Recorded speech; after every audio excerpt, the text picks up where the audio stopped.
Welcome to Ancient Future on Sweet Soul Synergy TV. I'm your host, Stephanie, and I'm here with my co-host, Charlene.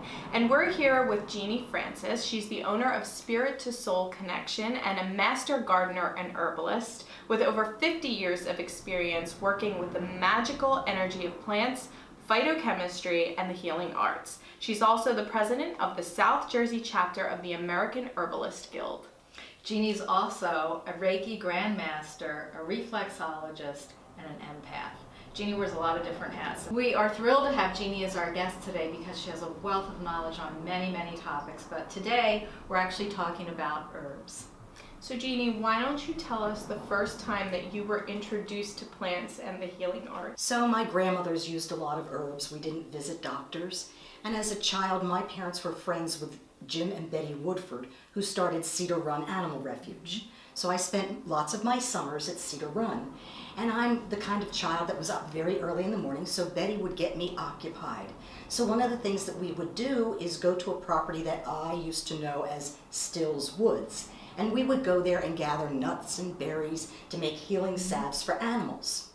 As I got older, I realized the property was owned by a man named Dr. James Still, who was the Black Doctor of the Pines in the 1800s.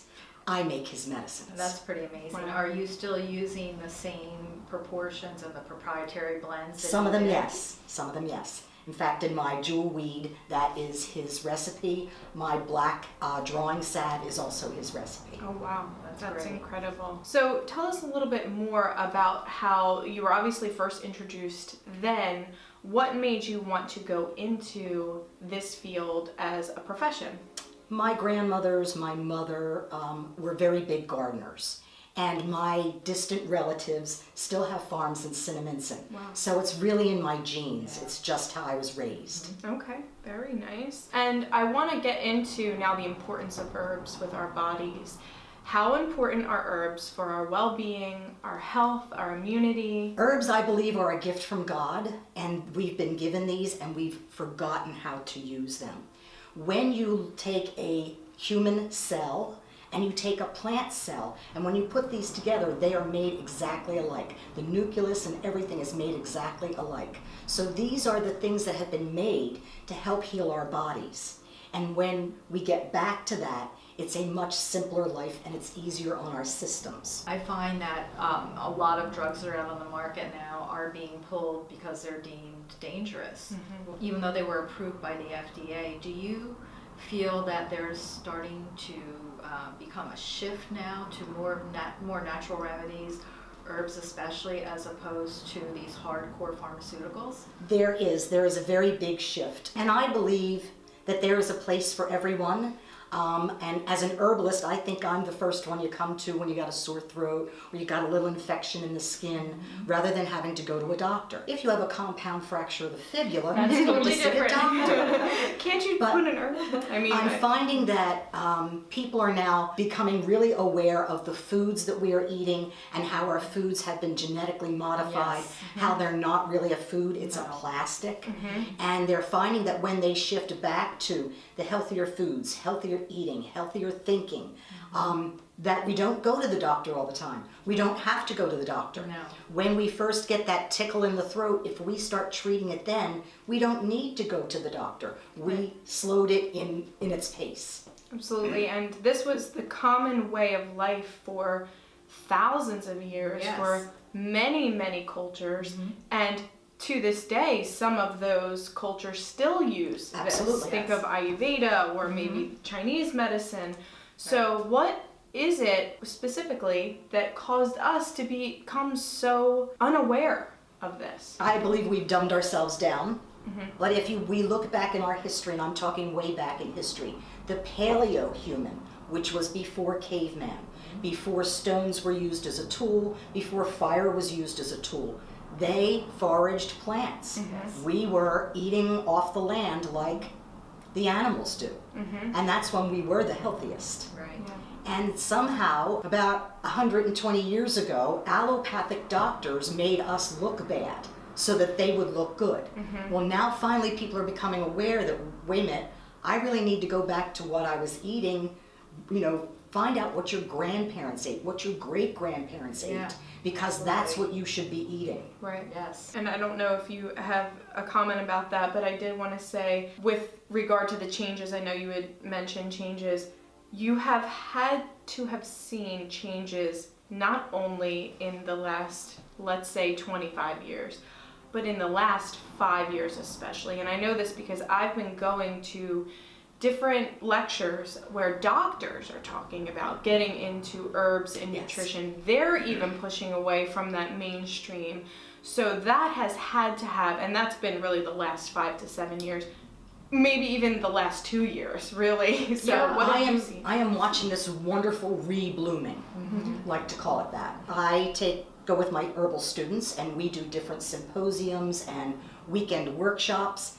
And about 6 years ago, we went out to an event out near Pittsburgh, and it was on a farm, and it was 300 women. Last year we went, and they had to have it at a ski resort because there were 8,000. Wow. That is a really, really big jump. That's insane. That just proves how important this It is. And it really has changed from an all-women's conference to now an all-conference. That's great. So that is great. have doctors and medical professionals attend this now? Absolutely.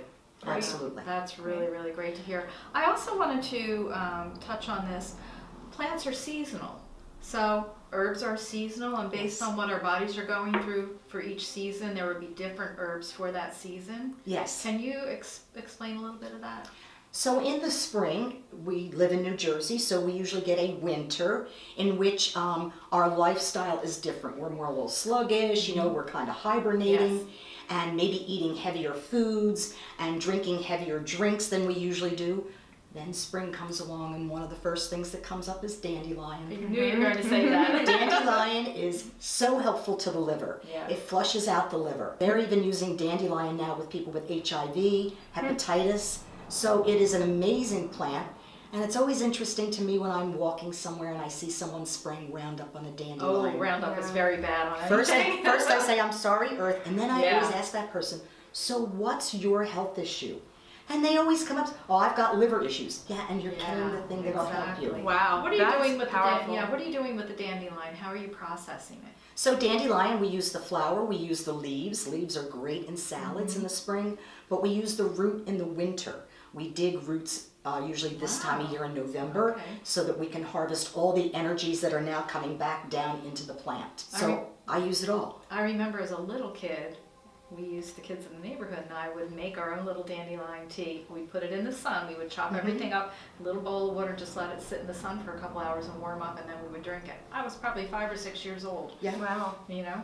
It's almost Not like we had even an knowing. innate knowledge. Yeah, not even knowing that. Yeah. And I believe that we have it in us still. We have to find that. So can we talk about, like you said, if somebody is spraying the dandelion and then you're like, well, you're spraying the very thing. That So you can you need. talk about that being drawn to that what you need and how that works? Well, I have found over my years of working and then teaching for the last 11 years, I'm always surprised when a student comes in and says, I found this growing in my yard everywhere. And I'm like, so it's being presented to you. So I had a student a few years ago who came to me and she goes, I've got rabbit tobacco all over the back of my yard. Tobacco. Rabbit What tobacco. is rabbit tobacco? Yeah. It is I've used never for seen that. sadness of the heart. Oh, Wow, I probably have that all over. And my I said to yard. her, that's kind of interesting. I said, don't mow it and don't harvest it yet. Yeah. Let's see what it does. And so within the next 6 weeks, her mother passed away. Wow. And I said to her, start making tea. What about mugwort? I have a lot of mugwort in my yard. Mugwort is very good for relaxation. Oh, good. We use it in different magical ways. Yeah, okay. It's also very good for the lungs. So I keep it around, especially in winter when we kind of, you're around people with congested. colds and cold. Yeah, drink the mugwort. Okay, good, because that's everywhere. I pull it out, it's right back the next day. I wanted to ask about the, just going back to the medical field just for a second, the use of these herbs and the use of plants is really something that is sacred and it's special. And I believe in order to do this work, you have to have that connection to the sacred earth and be rooted in that, which is why I would like to know your opinion about yes, we're shifting back to this understanding and awareness of how foods and how herbs help our bodies, but the practitioners have to have some sort of reverence for the earth. They can't just be dishing it out because it, you know what I mean, right? So my 1-year certified herbal class, one of the things that is first taught is before we harvest, we give reverence to the earth, we say a prayer, we either give tobacco, we give hair, we give something back to the earth, and we never harvest it all. We only harvest half, leave the other half for the earth, so that next year it'll be back. So when I make medicines, as you hear, I play my little meditation music, and we prayer, we chant over it. We send Reiki into every package that we package up. It's about love and honor, so that when the person either drinks the tea or uses the product, they can feel our positive energy. And I believe when you work in that space, nothing can go wrong. And I agree with you. I think that that's something that we have to remember as we do become more aware and go back to our ancient origins, as you would say, that there's a sacredness about it. There is. And we have to honor that. We have to honor that. Even when I make a meal, when I make dinner, I Reiki it while I'm cooking. I'm sending it love. Yeah, That's wonderful. Yeah. Actually, I learned from a nun that I know that you know, because I talked to her, it was Marie. Yep. And she was telling me about blessing my water and doing that. And so I put on my water bottle a little message to put healing energy into it, and I stand by that. It's actually on my water bottle in the back there. I have a girlfriend, here's what she does. She has a pitcher of water that she keeps in the refrigerator, and she has it on a plate, and underneath the container of water she has an affirmation. And it stays, so anybody that drinks that water is blessed. Have you ever heard of Professor Moriarty? So he is a Japanese professor, and what he did is he took water and same thing, and said lovely things and froze it, and then looked at the crystals, and then he took water and said negative things and compared the crystals, and under the negative words the crystals didn't form correctly. So it's all about that intent and what you're putting in that. What if you're angry and you're setting out that intent, that's not helping you. Right, and it gives a whole new meaning to blessing food. It's not, we are literally the makeup of plants, herbs, and everything is connected with our bodies, as you said, with the cells. So if we're putting the positive intentions into it, the love, the gratitude, we're getting that back in, whether it's a piece of fruit or an herbal tea. Right, or even if it's, fish or chicken, you want to bless it and say, or thank you for giving your life so that I may live. Right. Basically, that's what you're doing. Absolutely. I want to talk a little bit more about what some of the herbs do, especially the liver cleanse. Let's talk about a liver detox. I know that's one of your specialties. Yeah, we do a lot of healed eye liver tea. Yes. And so in that tea there are things like dandelion, milk thistle, nettles. All these plants, the phytochemistry in these plants are very cleansing to the liver. What most people don't understand is that you need your liver so that you can get rid of a cold, get rid of the flu. All that's really important. It's the filter for your body. It is. Yeah. So I tell people all the time, I drink my joyful liver tea.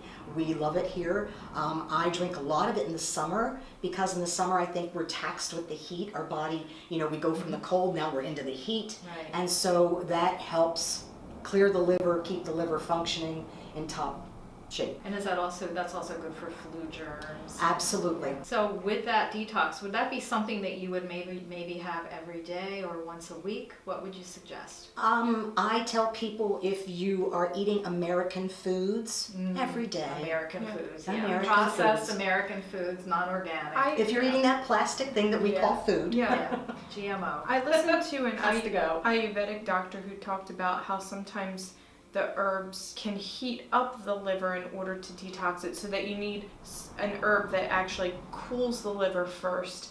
And how do you process that?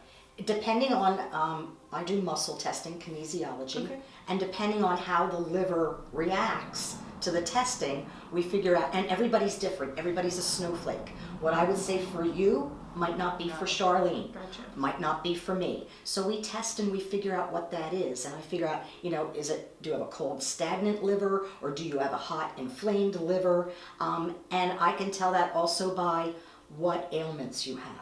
Right. A hot inflamed liver is usually fibromyalgia, joint really? pain. So these are patterns right down the line. If you've got a cold, stagnant liver, you'll have things like irritable bowel and other things like that. So it's like, okay, I can tell by just when people come in and say, this is what I was told I've got. Okay, we're going to work with that liver. Yeah. Yeah. Yeah. That's and the liver is one of the main organs that If it's not functioning, right, then you're in trouble. You really You're are, in trouble. because it does filter and clean everything out of Yes. your body. So. And then I right think above that sits the adrenals, Yes. Oh, yeah. which get very burnout. Absolutely, because we are in high levels of high beta stress all the time. You don't even know it sometimes. Right. You don't even know it. It's just your way So of the life American now. Herbalist Guild, one of the symposiums that I went to, one of the lectures was about that 40 years ago, people didn't get adrenal burnout till at least 50 or 60.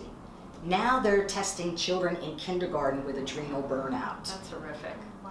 And so when we talk about all these, what I call new things that are happening with children, why is this? Where's this coming from? Is it from the adrenal burnout, or is the adrenals burnout because of the issue? Interesting. Yeah. That is fascinating. So let's talk a little bit more about the winter time that's coming Yes. upon us right now. Are there special herbs that can keep us Healthy. well and healthy? There are products that I use all the time, and I suggest others use. And so I try to drink nettles every day because it's got iron, but it's got vitamin K and vitamin C in it. I also make a product called Herbal Fire Cider, and in that is apple cider, hot peppers, onion, garlic, lemon, orange, ginger, horseradish, and more hot peppers. Now, would we drink that cold or warm? You can drink that in many different ways. So it sounds like it would want to be hot, Yeah. almost like a mulled cider. Yeah. You can have it, I know people that do it by a shot. I can't. It's shot. just a little bit too Wow. hot for My me. husband would do it that way. Mine too. Yeah. But I make it into, you can put it into a hot tea, you can marinate vegetables, you can make a Bloody Mary with it. I make salad dressing out of it because food is medicine. Right. So if I can incorporate this into my meal, now I'm getting it in. Yeah. Absolutely. And it's a product that's very easy to make. Fire cider was coined by Rosemary Gladstar. And please look her up online. She will gladly give you this recipe for free. There are millions of recipes out there.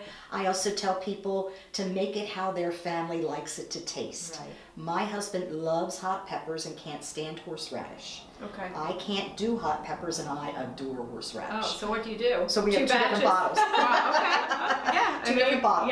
Yeah. It sounds like. And that so would this have is to do something that. that we try to incorporate and get into our bodies, especially during the winter season, Right. to make sure no cold or flu, because as my husband says, it makes you smell so bad that the cold and flu is not staying. And then I throw 3 different herbs in there, which are to increase the liver production, which is milk thistle, dandelion, and nettles. Okay. So is the liver more sluggish in the winter? Yes. Because of the cold? Yes. Interesting. And that's when we need to be eating warming things.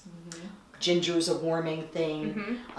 You'll find in New Jersey we have these changes of seasons. My taste, even in teas, change. Right now we have lemon blush, which is kind of a heavier tea. But in the summer, I would then just use cup of sunshine, which has less hibiscus in it. Okay. I think we should try this tea. Yeah, Because we will. haven't tried it yet. Let's do Definitely. it. Okay. Very excited. To you, Jeannie. Oh, very And nice. it's delicious. So none of my Absolutely teas have delicious. any chemicals. There's no sweeteners. There's no caffeine because I can't handle caffeine. And so everything here is women grown, women harvested, and women blended. Okay, very nice. So what we're gonna do is let's wrap this up. We'll take a short break, and then when we come back, let's talk a little bit more about pesticides and how you practice to keep it organic and And sustainable. I also would like to see the fire cider. Absolutely. Okay. So stay tuned for more with Jeannie Francis.